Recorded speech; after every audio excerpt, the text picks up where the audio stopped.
اگر اثر کریں تو سبحان اللہ، ماشاءاللہ، الحمدللہ صرف اللہ کی رضا کے لیے کہنا ہے، نہیں میرے لیے نہیں۔ اگر آپ مجھے خوش کرنے کے لیے سبحان اللہ کہیں گے تو آپ کو ثواب نہیں ہوگا۔ اللہ کی عبادت میں جب تک خالص رضا الہی کی نیت نہ ہو تب تک اس کا اجر نہیں ہوتا۔ تو آپ چپ کر کے بھی سنیں گے تو میرے لیے یہ بھی بہت کافی ہے، لیکن توجہ میری بات پہ رہے تو بڑا اچھا ہے۔ آپ حضرات غور کریں گے، اللہ کریم نے فرمایا کہ ان سے کہہ دو، اے محبوب فرما دیجئے کہ میں تم سے تبلیغ دین پر کوئی اجر نہیں مانگتا الا المودۃ فی القربى، اگر کچھ کرنا ہے تو میرے قریبیوں سے پیار کرتے رہنا۔ اہل بیت حضور کے قریبی، خود نبی پاک سے صحابہ نے پوچھا حضور گھر کے اندر جو قریبی ہیں ان کا تو پتہ ہی ہے، تو محبوب اس کے علاوہ کوئی خاص لوگ بھی بتا دیے جائیں؟ تو محبوب نے فرمایا علی، فاطمہ اور ان کی اولاد، یہ میرے قریبی ہیں، ان سے پیار کرنے کا حکم ہے، ان سے پیار کرنا چاہیے۔ ہمارے ہاں پتہ کیا ہوتا ہے؟ پیار نہیں ہوتا، بحث ہوتی ہے۔ ہمارا بحث کا دور ہے، یکم محرم سے 10 محرم تک بحث ہوتی رہتی ہے۔ فضول سا ایک آدمی ہے، اس کے سر پہ ٹوپی بھی نہیں، منہ پہ داڑھی بھی نہیں، اس نے کوئی فضول سی بات کر دی ہے، وہ کلپ کسی نے سن لیا ہے، وہ لے کے گھومتا پھر رہا ہے کہ جناب یہ دیکھیں یہ بندہ کیا کہہ رہا ہے، جواب دیں۔ تو میں نے کہا بندہ تو دیکھ لو، اب ہر ایک کا جواب دینا شروع کر دے بھائی، اب ہر ایک کا جواب تھوڑی، میری یہ نوجوان خاص توجہ کریں، سوشل میڈیا استعمال کرنے والے، اب ہر ایک کا جواب دیا جائے گا؟ پہلے اس کا معیار دیکھا جائے گا۔ آپ بھی ہر ایک کی بات نہ سنا کریں۔ نبی پاک کا فرمان ہے، غور کریں میں کیا عرض کر رہا ہوں، سمجھانا چاہ رہا ہوں آپ کو۔ حضور کا فرمان ہے، نبی پاک نے فرمایا یہ میرا دین ہے، جب تم اس کا علم حاصل کرنا ہے تو تم نے دیکھ لینا ہے کہ تم کس سے علم حاصل کر رہے ہو۔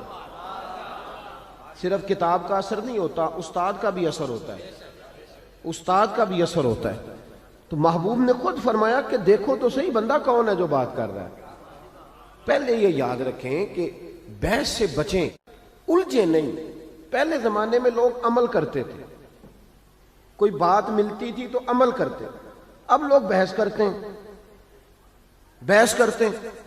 بھئی کتنی کتابیں لکھی جا چکی ہیں کہ میلاد شریف جائز ہے، پوری دنیا میں میلاد منایا جاتا ہے، عرب میں، عجم میں، ہر جگہ، لیکن ہر سال 12 ربیع الاول کو سنی اٹھ کے پوچھنے لگ جاتا ہے جی فلانا مولوی یہ کہہ رہا تھا، تو آپ بتائیں جائز ہے کہ ناجائز ہے؟ تے میں کیا ساڑھ کو لو تے تو ہی نہیں منیا ساری عمر تے انہوں وسا کی منانا ہے، تینوں ہی نہیں سمجھ آئی بیلیا، تو پھر پوچھ رہا ہے ہر سال ہی کہ منانا ہے کہ نہیں منانا۔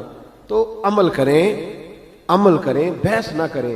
صحابہ بحث نہیں کرتے تھے، عمل کرتے تھے، انہوں نے بحث نے عمل کیا، عمل کیا، ساری زندگی عمل میں گزاری۔ یہ جو عقل ہوتی ہے نا، عقل، یہ تو بہت زیادہ عقل مند آدمی، آپ کو پتہ ہے خودکشی کون کرتا ہے؟ بہت عقل مند آدمی خودکشی کرتا ہے۔ کیوں بھلا؟ اس لیے کہ وہ اپنا دکھ کسی کو بتاتا نہیں، وہ اپنے آپ کو سب سے سیاںا سمجھتا ہے۔ دکھ جب بتایا جاتا ہے تو دکھ بٹ جاتا ہے، تقسیم ہو جاتا ہے۔ وہ جو عقل مند آدمی ہوتا ہے وہ کہتا ہے میں کسی کو بتاؤں اتنا سیاںا ہو کے، تو گھٹ گھٹ کے مر جاتا ہے، خودکشی کر لیتا ہے۔ یہ جو عقل ہے نا، عقل، اقبال کہنے لگے عقل کو تنقید سے فرصت نہیں، 2 3 4 منٹ نہیں تنقید کرتی بلکہ ہر وقت ہی کرتی رہے، فرصت ہی نہیں، فارغ بیٹھتی نہیں۔ عقل کو تنقید سے فرصت نہیں تو عشق پر ایمان کی بنیاد رکھ، تو مان چپ کر کے، بحث نہ کر، مان۔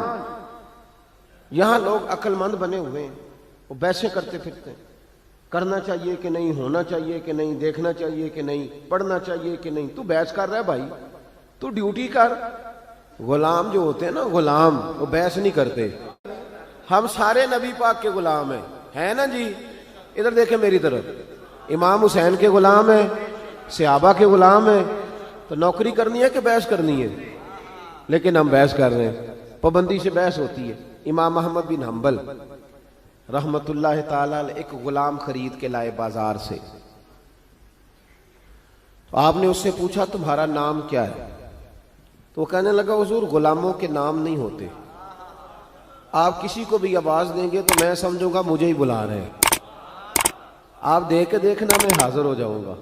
تو امام احمد بن حنبل فرمانے لگے تو کھائے گا کیا؟ کہنے لگا حضور غلاموں کی چاہت نہیں ہوتی، جو ٹکڑا بچ گیا ڈال دینا، میں چپ کر کے کھا جاؤں گا۔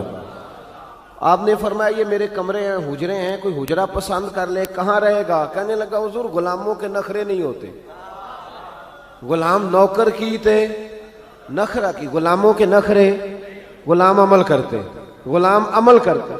غلاموں نے جب دیکھا نا کہ غلامی کرنی ہے تو کھل کے غلامی کی، بحث نہیں کی۔ حضرت عمر فاروق جمعہ پڑھا رہے تھے، امام حسین آ گئے، عمر چھوٹی تھی، عمر عام آدمی نہیں، جناب عمر مدینے میں بیٹھ کے نعرہ لگائیں تو ساری دنیا کی حکومتیں کانپنے لگ جائیں۔ کسرا کا بادشاہ کا عمر سے ملنا ہے تو حضرت عمر کہیں جا دوڑ جا، کوئی ٹائم نہیں ملاقات کا، میں نہیں ملتا۔ اتنا بڑا آدمی، میں چاہ رہا ہوں کہ بات نعروں میں نہ رہ جائے، کوئی سمجھ آئے آپ کو، میں چاہ رہا ہوں کہ وہ بات تھوڑی سمجھیں آپ۔ ہم نہ ان چیزوں سے باہر نکلتے جا رہے ہیں، ادب کرنا، آداب کرنا، بزرگ کا، سید کا، عالم کا، ہم نکلتے جا رہے ہیں۔ پڑھے لکھے نوجوان سمجھتے ہیں کہ پڑھا لکھا ہوتا ہی وہ ہے جو کسی کی مانے نہ، جو کسی کی نہ سنے وہ پڑھا لکھا ہے۔ یہ غلط ترجمہ کیا تو نے بھائی، پڑھا لکھا اس کو کہتے ہیں جتنی تعلیم آتی جاتی ہے اتنا ادب بھی آتا جاتا ہے، اتنا اس کے اندر اخلاق آتے جاتے ہیں۔ میرا بیٹا بھی آتا ہے جمعے والے دن، جب جمعہ پڑھا رہا ہوتا ہوں تو کئی دفعہ بیٹا آ جاتا ہے چھوٹے والا، اب وہ چھوٹا ہے اس کو نہیں پتا کیا کرنا ہے، تو میں کوئی اشارہ کرتا ہوں کہ اس کو گھر لے جاؤ۔ کوئی بچے ہوتے ہیں، اب بچوں کے ساتھ گفتگو جمعے میں تھوڑی شروع کر دی جائے گی، تقریر چھوڑ کے آ جاتے ہیں بچے۔ امام حسین بھی آ گئے مسجد نبوی میں،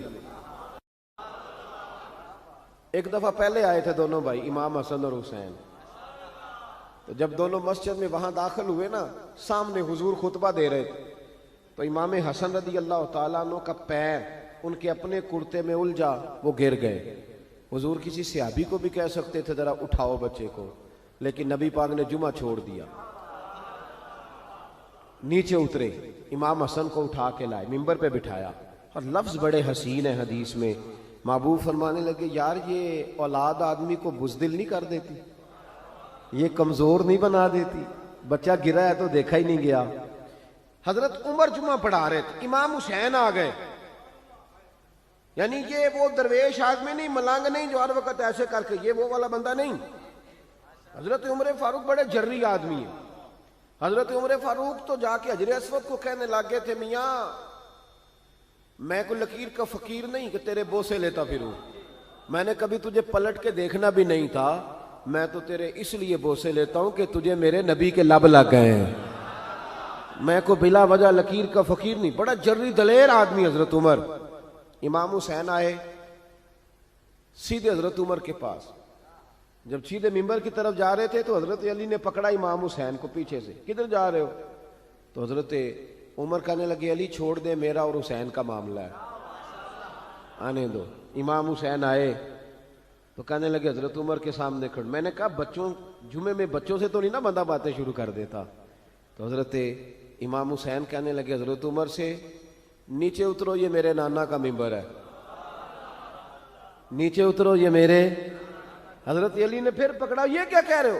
حضرت عمر کہنے لگے علی وہ آپ سے تو بات نہیں نہ کر رہا، میرے ساتھ کر رہا ہے نا، کرنے دو۔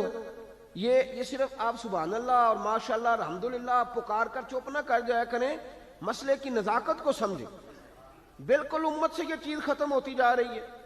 آج لوگ اس حسین کے بارے میں بات کرتے ہیں، دو شہزادوں کی لڑائی، وہ جی سیاسی معاملات، ذرا سوچیں سمجھیں، معمولی آدمی کی بات نہیں۔ حضرت عمر اترو میرے نانا کا ممبر ہے، تو جناب عمر فاروق ممبر سے اتر کے نیچے کھڑے ہو گئے، اتر کے نیچے چپ کر کے۔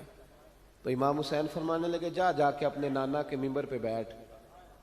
حضرت عمر فرمانے لگے حسین میرے نانے کا تو کوئی ممبر نہیں یار، ممبر بس تیرے نانا کا ہی ہے، میرے نانا کا ممبر ہے ہی نہیں، تو جاؤں کدھر، کوئی ممبر نہیں میرے نانا کا۔ یہ لفظ کہے تو جناب عمر رو پڑے، کہنے لگے میں تو اونٹ چرانے والے کا بیٹا ہوں، میرے نانا کا ممبر کہاں سے آیا؟ امام حسین بڑی معصومیت سے کہنے لگے کوئی ممبر نہیں آپ کے نانا کا؟ کوئی نہیں۔ کہنے لگے چلو ٹھیک ہے پھر میرے نانا کے ممبر پہ بیٹھ جاؤ۔ کوئی نہیں بیٹھ جاؤ۔ اب حضرت سیدنا عمر فاروق دوبارہ آئے ممبر پہ، دوبارہ ممبر پہ آئے اور ممبر پر بیٹھ کر فرمانے لگے لوگوں سنو، میں اپنی مرضی سے ممبر پہ نہیں آیا تھا، مجھے ابو بکر نے بٹھایا تھا، مجھے ابو بکر نے بٹھایا تھا، پھر مجھے حسین نے اتارا، اب دوبارہ حسین نے مجھے بٹھایا ہے، کسی میں جرت ہے تو مجھے اتار کے دکھائے، ہے کسی میں طاقت تو اتارے عمر کو، اس لیے کہ مجھے امام